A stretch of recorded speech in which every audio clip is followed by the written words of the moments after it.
Pemilu 2024.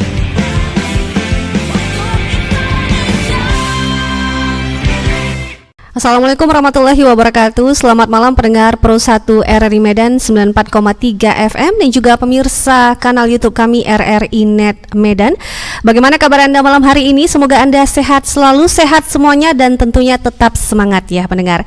Kembali saya Angela Rasati menemani Anda, menyapa Anda dalam program kampanye dialogis Pemilu 2024 RRI Medan.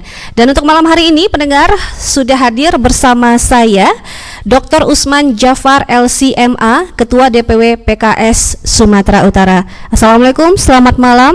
Waalaikumsalam warahmatullahi. Selamat malam, Mbak. Salam sehat selalu, Dokter. Iya, salam sehat selalu. Tetap semangat pastinya. Tetap semangat, ya. Dan juga sudah hadir bersama kami malam hari ini Bapak Khairul Anwar Hasibuan SHMH. Beliau adalah bidang Polhukam. Ya, beliau dari bidang Polhukam DPW PKS Sumatera Utara. Selamat malam, Pak Anwar. Selamat malam, Mbak. Assalamualaikum. Waalaikumsalam warahmatullahi. Selamat malam bagi pendengar RRI Pro 1 Medan. Iya, tentunya tetap semangat dan sehat selalu ya, Pak ya. Siap. Baik, kalau begitu langsung saja nih pendengar dan juga pemirsa, kita to the point saja. Saya langsung aja nih ke Pak Usman nih. Pak Usman, seperti yang kita tahu bahwa saat ini masyarakat ya sedang menimbang-nimbang pilihan, menetapkan hati untuk pemilu 2024 seperti apa, siapa yang akan dipilih, partai politik mana yang akan dipilih. Nah, kalau dari PKS sendiri nih, Pak Usman, apa sih sebenarnya visi, misi partai politik Partai Keadilan Sejahtera nih untuk pemilu 2024 dan 5 tahun mendatang? Iya, di PKS itu punya dua visi. Pertama visi 5 tahunan dan yang kedua adalah visi yang terdapat di dalam ADART. Visi 5 tahun adalah menjadi partai Islam yang rahmatul alamin, yang kokoh dan terdepan dalam melayani rakyat dan negara kesatuan Republik Indonesia. Jadi keywordnya di sini adalah partai yang kokoh, kemudian melayani rakyat. Ini yang kita utamakan.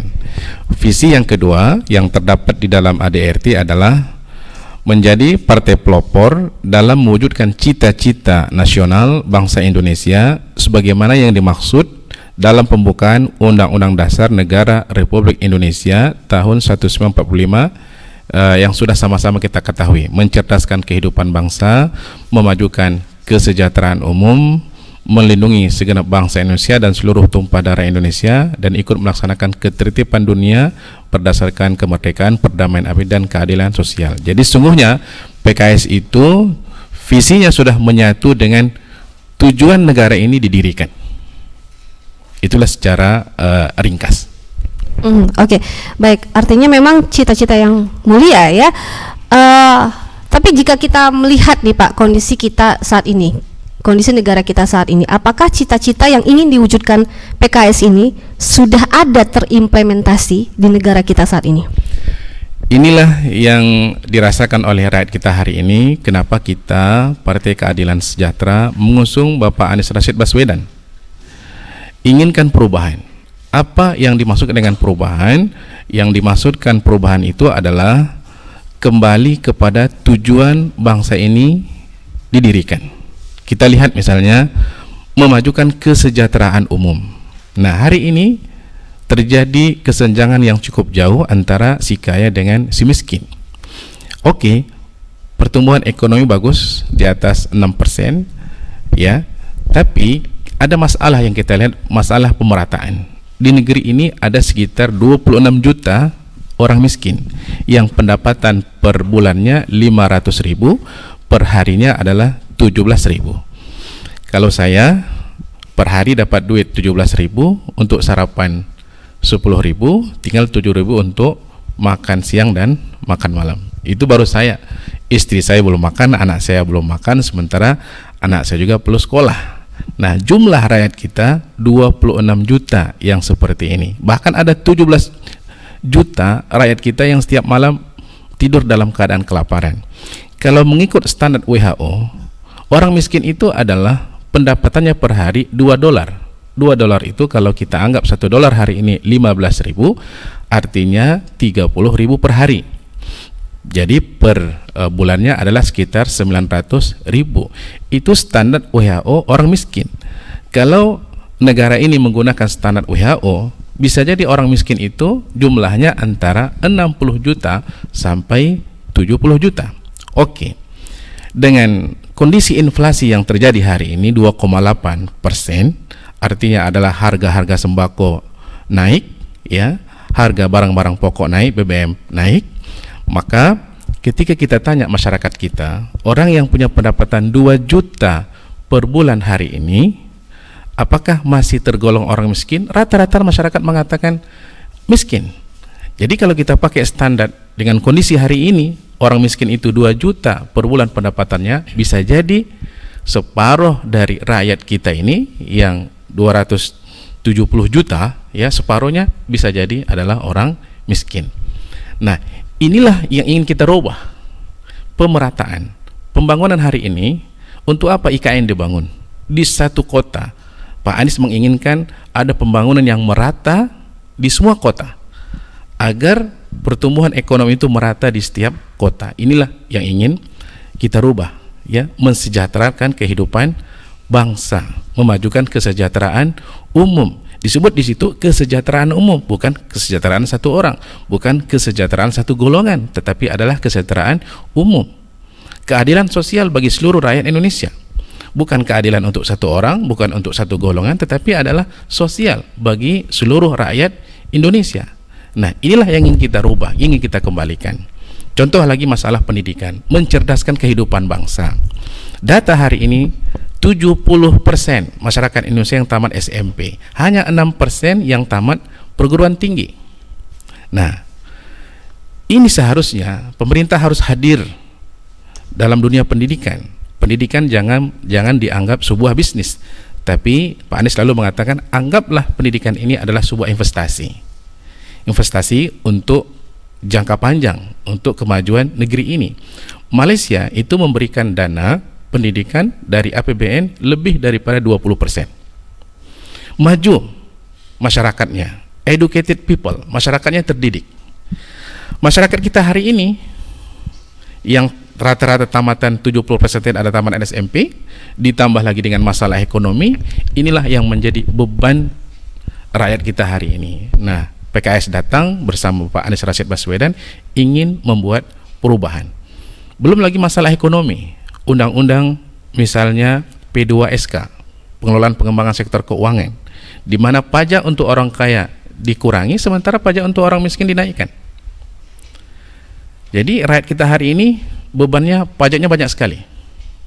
Nah, kita ingin kalaupun mau dinaikkan bagi orang kaya silakan, tapi bagi untuk orang miskin kalau bisa dikurangi, kalau bisa lagi dihapuskan. Alhamdulillah Pak Anies ketika di DKI, pajak PBB untuk para guru itu digratiskan, pajak untuk turunan para pahlawan itu gratiskan PBB mereka. Kenapa Pak Anies? Karena mereka adalah orang-orang yang berjasa di negeri ini. Jadi kenapa kita bersama dengan Pak Anies, ya, PKS, karena kita sudah melihat track record yang sudah dilakukan oleh Pak Anies di DKI, dan kita ingin itu dilanjutkan dalam skala besar perubahan di Indonesia. Oke, baik. Terkait kesejahteraan bangsa dan kesejahteraan umum seperti yang sudah Pak Usman sampaikan tadi, Iya. apa sih yang sudah dilakukan partai PKS sebelum pemilu 2024 ini untuk mensejahterakan bangsa dan mensejahterakan masyarakat kita, khususnya di Sumatera Utara? Di Sumatera Utara, PKS hari ini kalau kita melihat dalam skala partai, memang kita belum masih dalam tahap memberikan pendidikan kepada masyarakat. Dan memang waktu Pak Edi berkuasa, ya, itu adalah dukungan kita, dan alhamdulillah capaian Pak Edi juga cukup bagus, ya. Itu misalnya walaupun terkendala masalah COVID misalnya, ya, tapi alhamdulillah capaian cukup bagus, dan kita ingin juga nanti bisa dilanjutkan dalam tahap berikutnya. Baik, capaian pendidikan yang cukup bagus seperti apa nih Pak? Mungkin boleh dijelaskan untuk masyarakat kita. Ya, diantaranya adalah seperti yang diantaranya beasiswa yang diberikan kepada para pelajar, walaupun tidak begitu banyak, beasiswa yang sifatnya sekali kasih, ya. Kita pengen ke depan ini jauh lebih baik, ya, dengan gubernur yang terpilih kalau bisa nanti dari Partai Keadilan Sejahtera ataupun dari usulan kita, dari usungan kita. Oke, baik, Pak, mungkin bisa diinformasikan juga ke masyarakat kita, apa sebenarnya program unggulan yang ditawarkan PKS? Program unggulan Partai Keadilan Sejahtera ada 3 kalau PKS nanti menang, ya, secara nasional. Yang pertama adalah dari PKS itu sendiri. P itu adalah pangan murah. Kita ingin nanti dibangun di setiap desa itu ada lumbung pangan. Jadi hasil pertanian itu langsung kita menghidupkan badan usaha milik desa. Jadi pupuk itu dari sana, kemudian hasil pertanian mereka itu diambil oleh badan usaha unit desa, dan kemudian padi-padi itu bisa dijual dengan harga yang murah. Ya, kita beli dari petani dan kita kembalikan kepada masyarakat. Ini adalah pangan murah. Yang kedua adalah K. K itu adalah kerja gampang. Jadi PKS mengusahakan lapangan pekerjaan yang bisa menampung banyak pengangguran yang terjadi hari ini. Nah, rata-rata kita melihat pengangguran jumlahnya cukup banyak. Ya, mereka terpaksa mencari pekerjaan bukan lagi di negeri ini. Hampir 2 juta rakyat kita merantau ke negara lain. Ke Malaysia saja jumlahnya hampir 2 juta. Ya. Kenapa? Karena lapangan pekerjaan sulit. Ada lapangan pekerjaan tapi tidak diberikan kepada rakyat kita. Itu diberikan kepada orang lain. Nah, inilah kendala kita hari ini. Kalau PKS diberikan izin oleh Allah Subhanahu wa taala untuk memerintah di negeri ini, kita akan menciptakan lapangan pekerjaan. Kalaupun ada investasi dari luar, investasi itu adalah investasi yang padat karya, bukan yang padat modal, ya, seperti yang terjadi hari ini. Dan yang ketiga adalah sehat mudah. Nah, hari ini kita merasakan akses kesehatan masih sangat susah, ya, di Sumatera Utara saja, walaupun ada BPJS misalnya, tapi sangat terbatas. Misalnya kalau ada orang masuk rumah sakit 5 hari di rumah sakit, dia harus keluar karena yang tanggung BPJS hanya 5 hari. Dia boleh masuk kembali setelah 14 hari atau 15 hari berikutnya. Ini terjadi di tengah-tengah masyarakat kita, dan ketika kita ketemu, betul Pak, kata mereka, saya sendiri mengalami 5 hari saya dirawat, setelah itu suruh pulang dan boleh masuk kembali setelah 14 hari. Dan saya tanya, Bapak masuk lagi? Enggak, makin sakit saya kalau saya masuk lagi, katanya. Jadi kita menginginkan bahwa akses kesehatan itu adalah mudah bagi masyarakat kita, karena negara ini berdasarkan sila yang kedua, kemanusiaan yang adil dan beradab, ya. Adalah tidak manusiawi kalau orang belum sehat kita suruh pulang, ya. Orang datang sakit ingin berobat, jangan kita tanya duitnya, kita obati dulu, baru kita selesaikan masalah biayanya. Itu secara manusiawi. Di negeri jiran kita misalnya, orang pergi berobat, ya, dia tidak boleh keluar dari rumah sakit sebelum rekomendasi dari dokter, walaupun dia sudah merasakan, dokter, saya sudah sehat, saya sudah bisa makan, saya sudah minum, saya sudah bisa berjalan. Kata susternya, belum bisa ibu pulang. Kenapa? Belum ada rekomendasi dari dokter. Jadi sampai menunggu rekomendasi dari dokter baru bisa pulang. Nah, hari ini apa yang terjadi? Tadi 5 hari di rumah sakit, sehat tidak sehat, dia harus pulang. Nah, ini yang akan kita usulkan agar ada perubahan secara komprehensif, ya, dari segi pangan murah, kemudian kerja gampang, dan juga yang ketiga, sehat mudah. Itu secara nasional. Baik, Pak Usman, seperti yang kita tahu memang kader-kader PKS sendiri juga berada di legislatif, begitu ya? Iya. Terkait dengan pangan murah, kerja gampang, dan sehat mudah ini, Pak, apa upaya atau apa hal-hal yang sudah dilakukan kader-kader PKS di legislatif mungkin khususnya untuk mewujudkan ketiga program kerja ini? Jadi legislatif ini kan tugasnya 3. Mereka bukan di eksekutif, mereka di legislatif. Pertama, memberikan anggaran, ya. Dan yang ketiga adalah membuat undang-undang, dan yang ketiga adalah pengawasan. Nah, mereka nggak pegang uang. Yang megang uang itu adalah eksekutif. Nah, jadi apa yang mereka lakukan dalam rangka untuk memajukan ekonominya adalah tadi memberikan advokasi agar anggaran pendidikan bisa banyak, anggaran untuk masyarakat seperti kesehatan itu bisa banyak juga. Contoh hari ini di Undang-Undang Kesehatan misalnya, ya, yang baru disahkan oleh pemerintah, itu dicabut, ya, mandatory spending 5%, di mana pemerintah harus menganggarkan 5% dari total APBN. 3.000 triliun lebih itu diambil 5% itu berapa? Sekitar 150 triliun, anggaplah seperti itu. Nah, hari ini sudah tidak ada. Satu-satunya yang menolak itu adalah Partai Keadilan Sejahtera. Jadi kita pastikan, ya, perjuangan kita di parlemen itu, kita pastikan seluruh anggaran itu adalah memihak kepada rakyat. Contoh lagi ongkos naik haji misalnya, ya, yang naik 98, yaitu penyelenggaraannya, sementara yang dibayar oleh jemaah haji itu sekitar 56 juta. Nah, ternyata kenapa bisa mahal seperti itu? Karena jemaah haji harus menanggung 4 tiket. Jadi ketika pesawat berangkat ada jemaah di situ, pesawat kan nggak parkir di sana, pesawat pulang, tapi biaya kepulangan pesawat itu ditanggung oleh jemaah haji. Nanti pesawat jemput, nggak ada jemaah haji di situ, baru pulang, baru ada. Nah, tapi walaupun pesawat itu kosong, tapi tiketnya ditanggung oleh jemaah haji. Nah, Partai Keadilan Sejahtera menolak, ya, ongkos kenaikan haji ini sampai 56 juta. Dalam kondisi inflasi yang terjadi hari ini, yang semua bahan-bahan juga naik, yang seharusnya, ya, pemerintah hadir untuk memberikan subsidi kepada jemaah haji yang jauh lebih banyak. Hal yang seperti yang tadi jangan dibebankan kepada jemaah haji. Baik Pak Usman dan juga Pak Anwar, kita jeda sejenak, ya.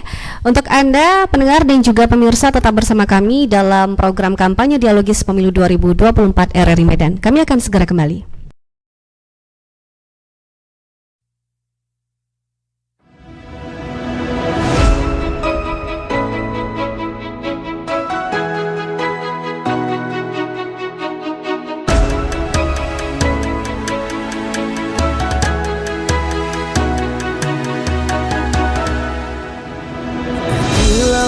Di samudra terbentang khatulistiwa, di situ ku ada bersamamu saudara.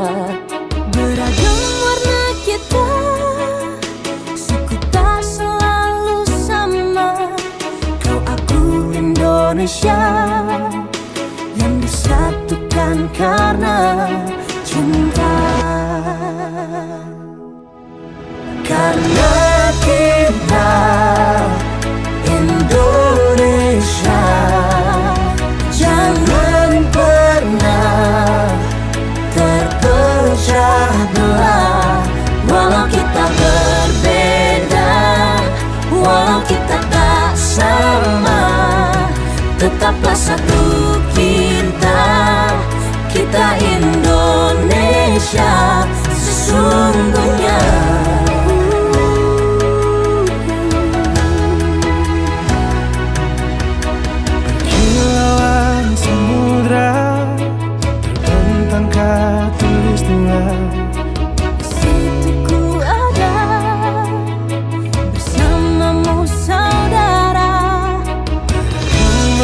Kita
Halo. Iya, halo. Hei, kamu apa kabar? Ya ampun, dia telepon lagi.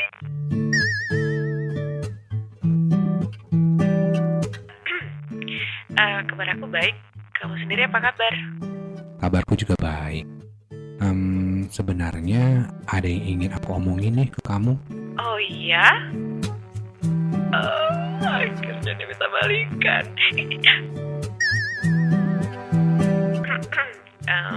Apa ya? Jangan lupa pada pemilu 14 Februari nanti ya, gunakan hak suara kita. Jangan biarkan hak suara kita hilang begitu aja, kayak perasaan kita yang dulu. Hai milenial, gunakan hak pilihmu tanggal 14 Februari 2024 nanti ya. Satu suaramu akan menentukan Indonesia lebih maju. Bersama demi bangsa, kita berdiri untuk Indonesia. Terima kasih pendengar Pro 1 RRI Medan 94,3 FM dan juga pemirsa kanal YouTube RRI Net Medan. Anda masih bersama kami dalam program kampanye dialogis pemilu 2024 RRI Medan. Bersama saya Anggela Rasati dan juga kedua narasumber saya hari ini dari Partai Keadilan Sejahtera, Dr. Usman Jafar LCMA selaku Ketua DPW PKS Sumut, dan juga Hairul Anwar Hasibon SHMH bidang Polhukam DPW PKS Sumatera Utara. Baik, saya ke Pak Usman lagi nih, nanti Pak Anwar boleh menambahkan juga Pak, kalau memang ada yang sekiranya perlu ditambahkan silakan Pak ya. Baik, saya ke Pak Usman lagi nih. Pak Usman, apa yang akan diperjuangkan PKS untuk Dapil Sumatera Utara?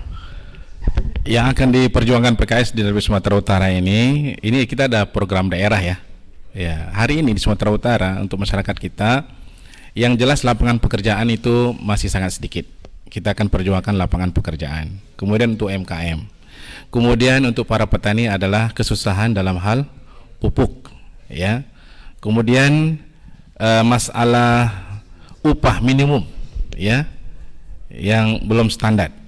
Kemudian tentang ini hasil-hasil tani ya, yang dari Sumatera Utara ini yang sebetulnya perkebunan itu sebagian teman-teman itu sudah mengekspor kol. Ya, ada teman kita dari PKS itu yang sudah melakukan itu. Nah, sementara Sumatera Utara ini kita pengen belum maksimal. Nah, kedepannya kalau dikelola ya secara di tahap provinsi itu jauh lebih bagus ya untuk kemajuan Sumatera Utara ke depan. Karena Sumatera Utara ini punya lahan pertanian yang cukup bagus. Nah, di samping itu juga adalah tentang masalah layanan kesehatan. Dan alhamdulillah untuk kita di Kota Medan itu yang mengusulkan UHC itu ya, yang orang berobat, orang miskin berobat cukup dengan menggunakan KTP, itu adalah program usulan PKS. Dan alhamdulillah dikabulkan oleh wali kotanya. Dan hari ini untuk Kota Medan masyarakat bisa berobat gratis.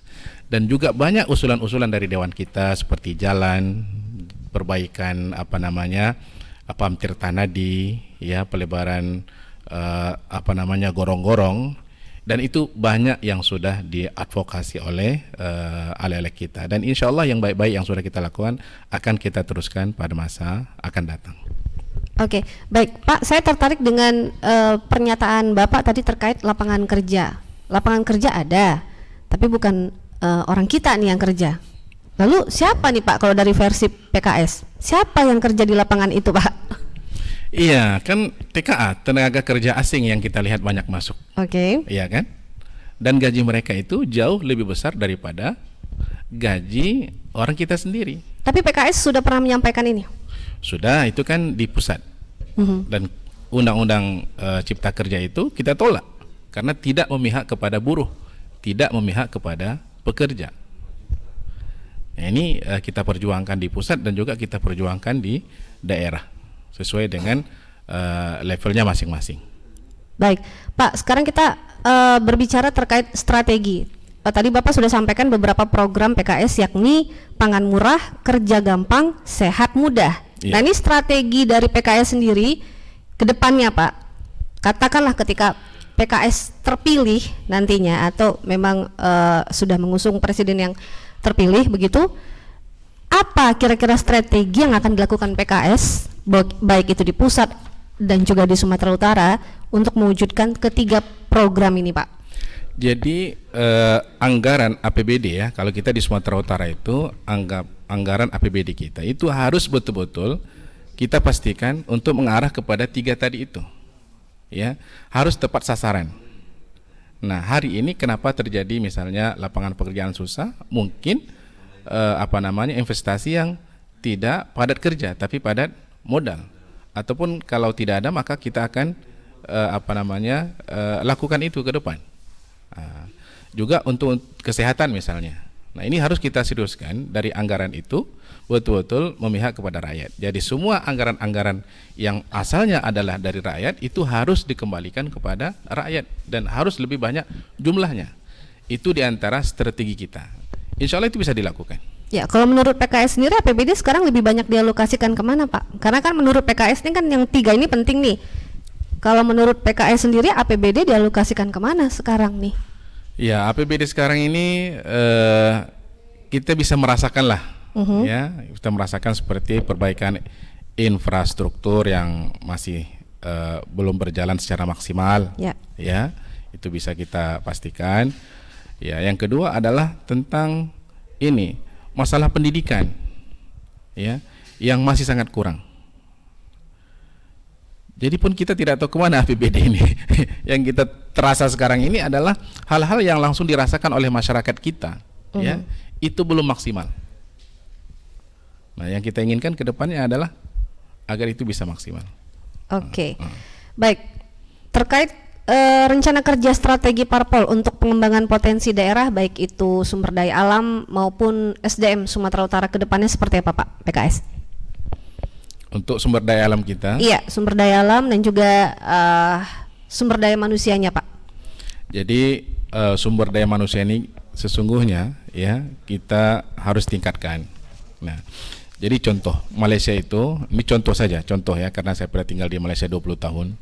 Jadi mereka betul-betul menyiapkan sumber daya manusia secara baik. Dulu itu banyak dosen-dosen, ya, diminta oleh Malaysia dari kita itu mengajar di Malaysia. Nah, sementara Malaysia ketika itu mendidik SDM-nya untuk belajar ke luar negeri sampai S3, bahkan sampai jadi profesor. Nah, setelah mereka pulang, mereka dikasih kerjaan di kampus, ya, dikasih tempat yang bagus di negaranya sesuai dengan bidangnya masing-masing. Nah, mulailah dosen-dosen Indonesia yang tadi mengajar di sana itu diputus kontraknya dan pulang. Dan saya masih bertemu 1-2 orang dosen Indonesia masih mengabdi di sana. Nah, SDM-nya bagus, ya. Dalam semua bidang mereka kembangkan. Nah, ini yang paling penting untuk Sumatera Utara. Jadi, kedepannya pemerintah Sumatera Utara ini, ya, anggaran-anggaran tadi itu harus memberikan porsi yang besar untuk pembangunan SDM manusia. Dan kalau mereka sudah berhasil, harus ditarik balik ke Sumatera Utara. Jangan kasih lagi kerja di luar negeri atau kerja tempat lain. Bangun Sumatera Utara, diikat kontrak misalnya. Kalau kita biayai, berapa lama dia harus bekerja bersama kita? 10 tahun, 15 tahun, kan seperti itu. Nah, ini harus ada komitmen. Itu yang terjadi di Malaysia, makanya negaranya maju, ya. Yang kedua adalah SDM kita ini, contoh lagi ini, masalah SDM, ya. Jadi kampus-kampus itu harus menjadi research university. Saya tidak paham sekarang kampus mandiri itu seperti apa. Saya tanya istri saya yang dosen ngajar di kampus, ya. Mahasiswa mandiri itu adalah artinya diantaranya dia bebas menulis apa saja gitu, atau dia tidak perlu tulis tesis gitu. Nah, ini sebetulnya bertentangan dengan karakter mahasiswa itu sendiri. Mahasiswa itu dekat dengan riset, dekat dengan penelitian. Di Malaysia pemerintahnya memberikan anggaran besar kepada kampus membuat riset. Hasil riset itu digunakan untuk industri, digunakan untuk pembangunan jalan, infrastruktur, dan yang lain-lain. Jadi ada koneksi antara pemerintah dengan kampus. Nah, kita hari ini link itu hilang. Kampus entah pergi kemana, program pemerintah juga entah kemana. Nah, ini yang hilang. Jadi harus ada hubungan antara SDM dengan program pemerintah dan juga sumber daya alam yang ada di Sumatera Utara. Jadi kita harus memandangnya secara komprehensif. SDM-nya, sumber daya alamnya. Contoh di sini Malaysia itu maju dalam bidang pariwisata. Padahal sebetulnya Sumatera Utara ini adalah pariwisata cukup bagus. Tinggal diolah ya sedemikian rupa sehingga nyaman untuk para turis yang datang. Jadi kadang-kadang kalau kita melihat turis yang datang ke sini, mereka rasa nggak nyaman, parkirnya kemudian bayar, kemudian mereka untuk tempat makan saja susah misalnya, untuk misalnya sholat misalnya mereka agak kurang nyaman misalnya. Nah ini sumber daya alam Sumatera Utara ini kalau dikelola secara baik, subhanallah, ini akan menjadi pendapatan bagi Sumatera Utara. Apalagi Sumatera Utara ini punya danau terbesar nih di Asia kali ya, Ya, Danau Toba. betul sekali Pak. Itu adalah yang sangat menarik. Baik. Nah Pak, kalau kita berharap sih sebenarnya masyarakat ini kita punya negara yang bersih, termasuk juga parlemen yang bersih. Nah kalau dari PKS sendiri nih Pak, bagaimana sih upaya PKS untuk menciptakan parlemen yang bersih, berintegritas dan mengedepankan kepentingan masyarakat Sumatera Utara? Alhamdulillah kita di PKS ada Dewan Syariah, Dewan Syariah Pusat, ada Dewan Syariah Wilayah, ada Dewan Etik Daerah. Nah mereka inilah yang menjaga seluruh SDM yang ada di partai, baik yang duduk di struktur partai ataupun mereka yang menjadi anggota legislatif ataupun eksekutif. Mereka tidak boleh melanggar apa yang sudah ditetapkan di dalam kode etik partai, apa yang sudah ditetapkan dalam disiplin partai. Ini adalah bagian upaya partai untuk memastikan seluruh anggota partai yang terjun dalam dunia eksekutif ataupun legislatif agar menjalankan amanah ini dengan baik. Kalau misalnya terjadi penyimpangan, pelanggaran, maka kita PAW, dan sudah banyak kita PAW ketika mereka membuat pelanggaran. Oke, indikator pelanggaran yang berat sehingga di PAW seperti apa Pak? Ya misalnya pelanggaran masalah amanah, ya, masalah-masalah akhlak, Ya. etik, ya, itu terjadi, ya, dan kita proses. Itu yang sudah kita lakukan. Oke, baik Pak. Untuk parpol sendiri nih Pak, bagaimana upaya parpol untuk menyalurkan aspirasi masyarakat Sumatera Utara di tingkat nasional? Ini kan masyarakat kita banyak sebenarnya yang memang ingin menyalurkan aspirasinya begitu. Bahkan kadang-kadang masyarakat udah pesimis aja gitu, udahlah sama aja, nah, gitu kan, siapapun sama aja gitu ya Pak ya. Masyarakat kita nih sekarang lebih apatis gitu kayaknya ya Pak ya. Nah kalau dari PKS sendiri nih Pak, untuk masyarakat sendiri bagaimana kita ini bisa menyalurkan aspirasi kita langsung ke tingkat nasional? Iya, data Sumatera Utara ini adalah golput tertinggi kedua. Iya. Yang datang ke TPS itu setiap pileg atau pilpres hanya 64%, tadi sudah kita sampaikan ya. Paling tinggi pilkada, pilgub itu 78%. Nah, kita tidak tahu apa sebenarnya yang menyebabkan masyarakat ini tidak memilih, ya. Nah, cuma bagi kita, ya, apapun kondisinya hari ini, kita wajib berikhtiar, wajib berusaha, ya. Contoh gini, karena kita partainya itu adalah asasnya Islam, ya, tentu kita membuat pendekatan seperti ini.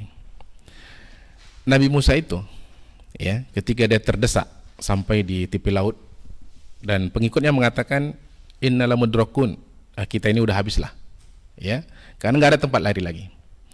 Tapi apa yang dilakukan kemudian? Datang wahyu dari Allah Subhanahu wa taala memerintahkan kepada Nabi Musa untuk idrib bi'asakal bahar, wahai Musa, pukulkan tongkatmu ke laut.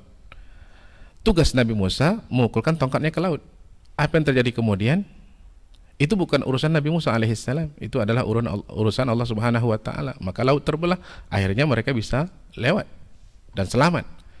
Contoh lagi, ketika Bani Israel ingin minum di padang tandus yang ada hanya bebatuan, ya.